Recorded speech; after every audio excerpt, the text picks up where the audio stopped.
ഞാൻ സുനിൽ, ഞാൻ entrance coaching ഫീൽഡിലെ ഒരു ഫിസിക്സ് ഫാക്കൽറ്റിയാണ്. ഉള്ളൂർ റാം എൻട്രൻസ് ഇൻസ്റ്റിറ്റ്യൂട്ടിലാണ് ഞാൻ വർക്ക് ചെയ്യുന്നത്. ഞാൻ ഇന്ദു, ഞാൻ Parassala government vocational higher secondary സ്കൂളിലെ കെമിസ്ട്രി ടീച്ചറാണ്.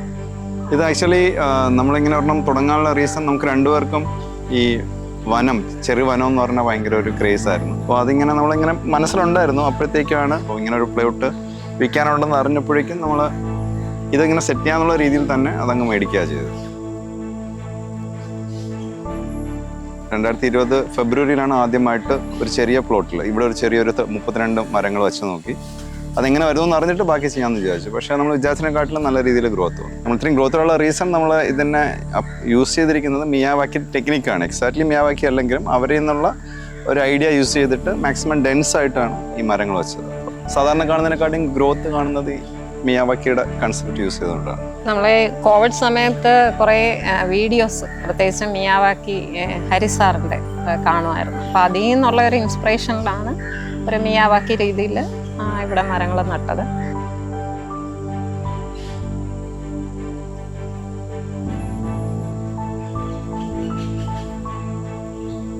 നമ്മളിവിടെ ഇങ്ങനെ ഈ വനം ഒന്ന് സെറ്റ് ചെയ്തപ്പോൾ തന്നെ കുളങ്ങൾ വേണം, ഒരു നീർച്ചാല് വേണം, അങ്ങനെയൊക്കെ ഉള്ള ഒരു ഇതുണ്ടായിരുന്നു. ഈ കുളങ്ങളിൽ നിറയെ മീൻ വേണം.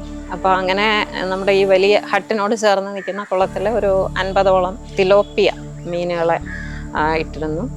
അപ്പോൾ എല്ലാവരും പറഞ്ഞു, ഒരു 6 മാസം കഴിഞ്ഞപ്പോൾ എല്ലാവരും പറഞ്ഞു അവരെ ആഹാരമാക്കാം എന്ന് പറഞ്ഞു. പക്ഷെ നമ്മൾ വളർത്തുന്ന മീനല്ലേ, അപ്പോൾ അത് നമുക്ക് ആഹാരമാക്കാൻ ബുദ്ധിമുട്ടായതുകൊണ്ട് അവരുടെ തന്നെ കാലം കഴിഞ്ഞിട്ട് അവർ പൊയ്ക്കോട്ടെന്ന് വിചാരിച്ചു. ഇപ്പം അങ്ങനെ അവരുടെ ഒരു 2-3 വർഷമായി. അപ്പോൾ അവർ ഓരോരുത്തരായിട്ട് ഇങ്ങനെ പോയി.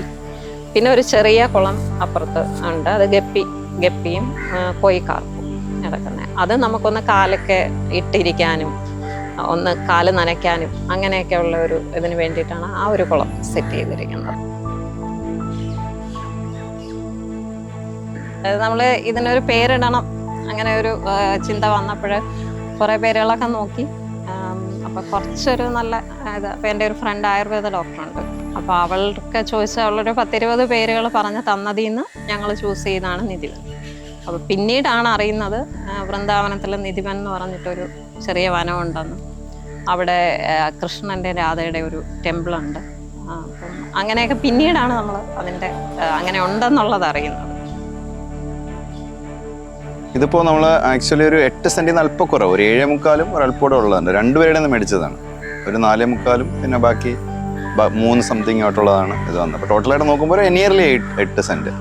നമ്മളങ്ങനെ കാറ്റഗറൈസ് ചെയ്ത് വച്ചിട്ടൊന്നുമില്ല, കയ്യിൽ കിട്ടിയ മിക്ക മരങ്ങളും വച്ചിട്ടുണ്ട്.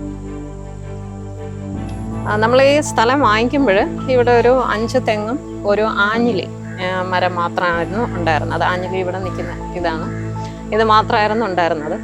പിന്നെ നമ്മളാണ് ബാക്കി മരങ്ങളെല്ലാം നട്ടത് ഞങ്ങളാണ്. കുറേയൊക്കെ വാങ്ങിച്ചു. പിന്നെ ഞാൻ വിതിരയായിരുന്നു ആ സമയത്ത് വർക്ക് ചെയ്യുന്നത്. അപ്പം പോകുന്ന വഴിക്കൊക്കെ 2 സൈഡിലും നിറയെ മരങ്ങൾ കാണും. അപ്പം നോക്കി വെച്ചിട്ട് എപ്പോഴെങ്കിലും സൗകര്യമായിട്ട് വണ്ടിയായിട്ട് പോയി അങ്ങനെ എടുത്തുകൊണ്ട് വരും. പിന്നെ സ്കൂളിൻ്റെ കോമ്പൗണ്ടിൽ ഒരുപാട് തൈകളുണ്ടായിരുന്നു. അപ്പം അതൊക്കെ അങ്ങനെയുണ്ട്. പിന്നെ പാലോടുന്നൊക്കെ വാങ്ങിയ മരങ്ങളുമുണ്ട്. അത്യാവശ്യം ഫ്രൂട്ട്സ് എല്ലാം മാവ്, പ്ലാവ്, പിന്നെ റംബുട്ടാനുണ്ട്.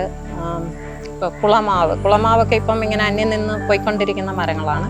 കുളമാവ്, പിന്നെ നാടൻ അമ്പഴം, പ്രാശം, കമണ്ടലു, കടമ്പ്, നീർമരുത്, അങ്ങനെ ഒരുവിധം എല്ലാ മരങ്ങളും നമ്മളെ കയ്യിൽ കിട്ടിയ നമുക്കറിയാവുന്ന മരങ്ങളെല്ലാം ഇതിൽ ഉൾക്കൊള്ളിക്കാൻ നോക്കിയിട്ടുണ്ട്.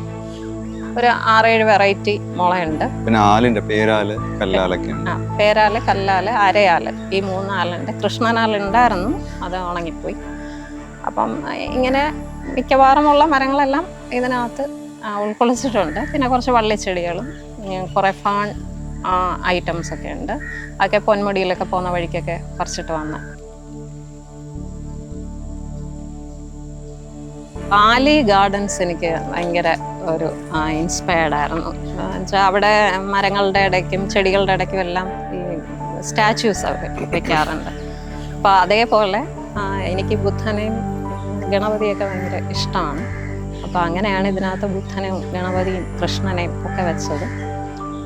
അതങ്ങനെ വെക്കണം എന്നൊരു ആഗ്രഹം ഉണ്ടായിരുന്നു. പിന്നെ ഈ ബുദ്ധൻ കൂടുതലായിട്ടെന്ന് പറയുന്നത് നമുക്കത് കാണുമ്പോൾ തന്നെ ഒരു ഭയങ്കര സമാധാനമല്ലേ. അപ്പോൾ അതുകൊണ്ടാണ് ബുദ്ധൻ്റെ കൂടുതലായിട്ട് വെച്ചിട്ടുള്ളത്.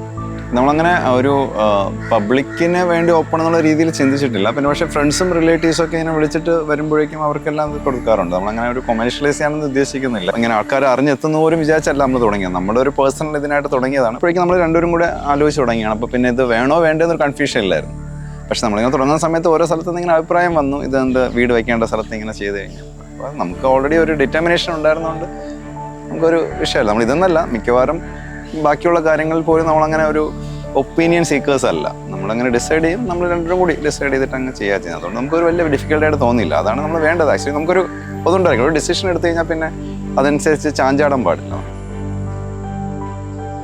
എൻവയോൺമെൻ്റൽ ഡേക്ക് എല്ലാ വർഷവും ജൂൺ 5-ന് എല്ലാ സ്കൂളുകളിലും കോളേജുകളിലും പൊതുസ്ഥലങ്ങളിലും എല്ലാം ഒരുപാട് മരങ്ങൾ നടും. പക്ഷെ പിന്നീട് ഒരാൾ പോലും ആ മരത്തിനെ നോക്കാറില്ല.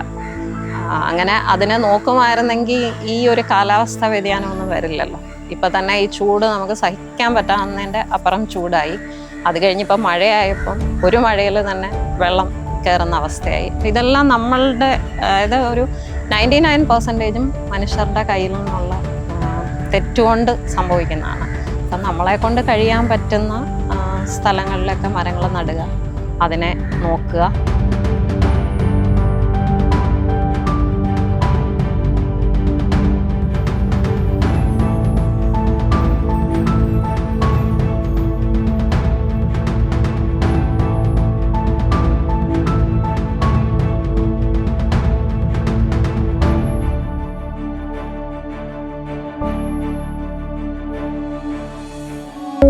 Thank you.